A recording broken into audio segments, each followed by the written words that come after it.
फ़ारूक बशीर साहब ने मुझे कहा कि आप गाना गाओगी। तो मैं चुपके चुपके जाया करती थी अपने हमसायों के घर और वहाँ जाकर मैं देखा करती थी टीवी शीवी। मेरी वालदा ने ही मुझे ये गाना याद करवाया। उससे पहले मुझे नहीं पता था कि इस गाने की क्या है, ओरिजिनली मैंने नहीं सुना। एक ही टेक में वो गाना ओके कर दिया, मतलब कोई टेक भी नहीं, दूसरी भी नहीं हुई, तीसरी भी नहीं हुई।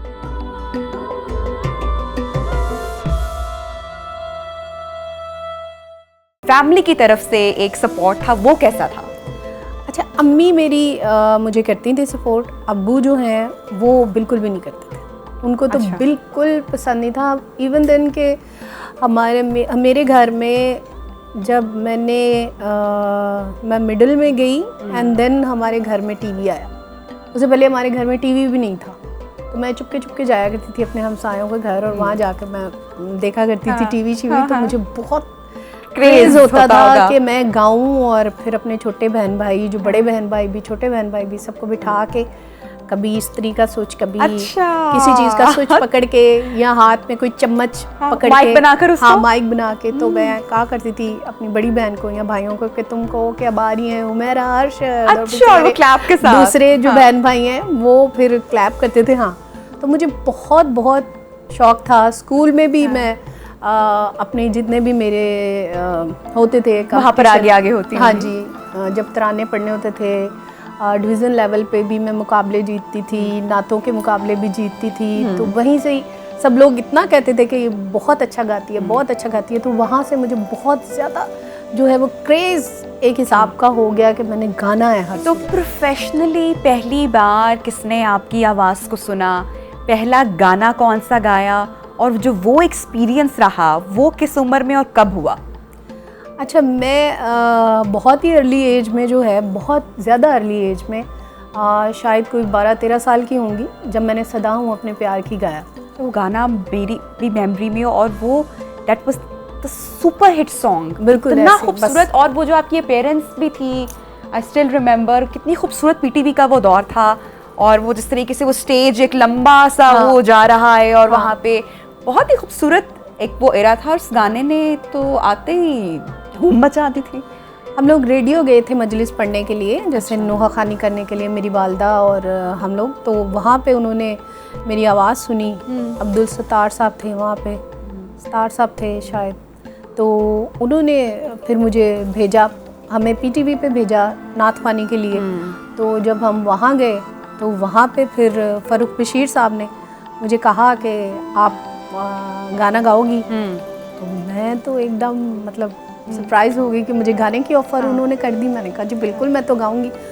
ईद का प्रोग्राम है तो वहाँ आपने जो है वो गाना है।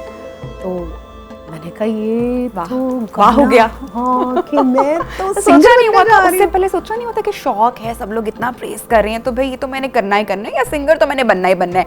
ऐसी थॉट इस दिन से पहले नहीं आई हुई थी? नहीं, मेरे बचपन से ही थी। था मैंने कहा ना कि जैसे मैं अपने बहन भाइयों को बिठा के सब वो हाथ में चम्मच पकड़ के, तो मैंने कहना गाने या कुछ भी, तो वो मेरा बचपन से क्रेज़ था कि मैंने बनना है, हर सूरत मैंने सिंगर बनना। जैसे मुझे भी अपने बचपन में याद आता है कि एक माइक मेरे पास हो या गेम्स, हमारे पास टॉयज होते थे, तो मैं हमेशा उसको पकड़ कर तो सवाल करती थी और फिर जवाब देती थी बेड पे, लेकिन पता नहीं होता कि ये किस करियर को जाके आप परसू करोगे। और वो 2-3 बचपन में बातें ना, कि डॉक्टर बनना है या टीचर बन जाएंगी, वही फेवरेट आपके आइडियल होते हैं। नहीं, मेरा ऐसा कुछ आइडियल नहीं था, मेरा सिंगर ही बनने का था कि मैंने हर सूरत सिंगर बनना है। और अल्लाह का लाख लाख शुक्र है मैं बन गई। That's amazing. और फिर क्या हुआ जब उन्होंने कहा कि आपने आना है और इस तरह से है? हाँ, तो फिर आगाज़ वहाँ से फिर हो गया। आगाज़ वहाँ से, क्योंकि मैंने ये गाना नहीं सुना हुआ था बचपन में, मुझे नहीं पता था कि कौन सा गाना है कौन सा नहीं। तो फ़ारूक साहब ने जैसे ही कहा कि आपने ये गाना गाना है, तो तब तो हम बच्चे थे, हमें पता ही नहीं था कि ये गाने जो हैं बड़े सदाबहार गाने हैं या बहुत अच्छे, मतलब कि गाने हमारे लिए तो बचपन के जैसे होते हैं। हमने तो स्कूल में यही सुने होते, भंगड़े शंगड़े वाले गाने ही जैसे कि यही होते हैं। तो जब फ़ारूक साहब ने दिया मुझे ये गाना, तो मैं जब पहली दफ़ा स्टूडियो गई, मैंने इससे पहले कभी इत्तेफाक नहीं हुआ था कि मैं स्टूडियो जाऊँ। तो मैं वहाँ गई तो मुझे बड़ा मतलब अच्छा लगा। और फिर सारे सिंगर्स आ रहे थे वहाँ पे, मेरे लिए एक फैंटेसी पूरी हो गई। हाँ, ख्वाब पूरा हो गया। बिल्कुल ख्वाब पूरा हो गया कि मैं तो बिल्कुल जूनियर हूँ और सब मेरा ख्याल है मेरे से सारे जो हैं वो सीनियर हैं सिंगर्स और कुछ चंद एक होंगे जिनको मैंने देखा है अपने साथ आए हुए, नहीं तो अमूमन सब मेरे से ही सीनियर हैं। तो मैं जब मैं देख रही थी ना, ओए फ्रिया परवेज आ गई, इब्रारुल हक आ गया, अल्लाह हामिद अली खान साहब आ गए, वारिस बेग आ गया, फलाना आ गया।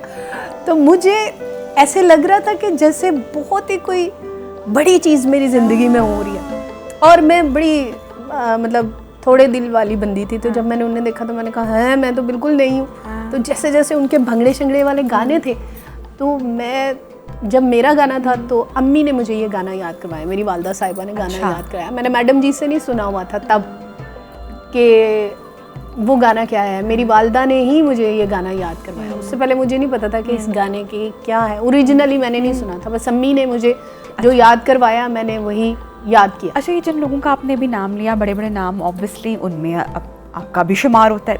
ये जब आप इनसे पहली बार मिली तो ये तो आप जैसे बता रही हैं कि ड्रीम था या बड़ा अच्छा लगा, इन सब ने, चूँकि ये तो इस्टेब्लिश्ड सिंगर थे उस वक्त, अपना नाम बना चुके हुए थे, इन्होंने आपको, यंग लड़की है, यंग टैलेंट है, कैसे ट्रीट किया, कैसे सपोर्ट किया? आपने इतना खास तो कोई सपोर्ट नहीं किया। अच्छा। उनके लिए तो मैं बिल्कुल एक यंग और कुछ भी नहीं थी ना, और हकीकत है भी यही, उस टाइम तो मैं कुछ भी नहीं थी ना, तो वो मुझे क्यों सपोर्ट करते या मुझे क्यों वो ना कि एक वर्ड्स ऑफ एप्रिसिएशन देना कि भाई वेल डन, actually या बहुत दूर जाओगी, या कुछ इस तरह की बात किसी की आपको याद रह गई हो? नहीं, मुझे कुछ भी याद नहीं रहा हो, किसी ने कोई अप्रिशिएट कहा ही नहीं, कोई कुछ नहीं कहा। बस ये हुआ था क्योंकि मेरा गाना ये सदा उम्र में प्यार की बड़ा मुश्किल था, तो जो सिंगर आता था वो आके यही कहता था, ओए ये तो जो है ना बहुत मुश्किल गाना है, ये तो फंस जाएगी, ये जो है ये बहुत देर लगा देगी, हाँ देर लगा देगी, तो पहले हमारा गाना कर। ओ 5 मिनट दी गल है, हुणे ही हो जाएगा, 5 मिनट दी गल है। तो मैं बड़ा उस टाइम ना दिल बर्दाश्त था। एक दफ़ा तो मैं बाथरूम में जाकर रोने लगी, हाँ या अल्लाह कैसे, मैं बाकी आप सोचते कैसे हो पाएगा हाँ ना, कैसे हो पाएगा ना, जरा मैं देख रही थी सारे, मैं सबसे पहले गई थी और सबसे आखिर में मेरी बारी आई, तो मैं बाथरूम में जाके रो रही हूँ कि क्यों कहा, हाँ कि क्यों ऐसे कहा ना। तो फिर बाद में मैं गई माइक पे, मुझे उस टाइम बड़ा, मैं जुनूनी होती थी उस टाइम, जब जाहिर है बच्चे होते हैं तब आप में जोश बड़ा होता है ना, तो जब मैं गाई तो मैंने एक ही टेक में वो गाना ओके कर दिया, मतलब कोई टेक भी नहीं, दूसरी भी नहीं हुई, तीसरी भी नहीं हुई, कुछ भी नहीं हुआ, मैंने वो उस जोश में और उसमें मैंने एक टेक में ये गाना जो है वो हो गया, वो गा दिया। जबरदस्त। अच्छा, उसके बाद जब ये गाना 1 टेक में हो गया, एक तो नंबर 1 ये कि वो जो आप सोच रही थी कि कैसे होगा या क्यों सबने ऐसा कहा, वो चीज़ तो यहाँ पे आपने गलत साबित कर दी, और फिर दूसरा कि जब गाना सुपर हिट हो गया और उसके बाद जब लोगों ने पहचानना शुरू किया और आपके पास आना शुरू किया, तो वो जो एक्सपीरियंस था, एंड आई एम श्योर कि बहुत ही कमाल का लगता होगा।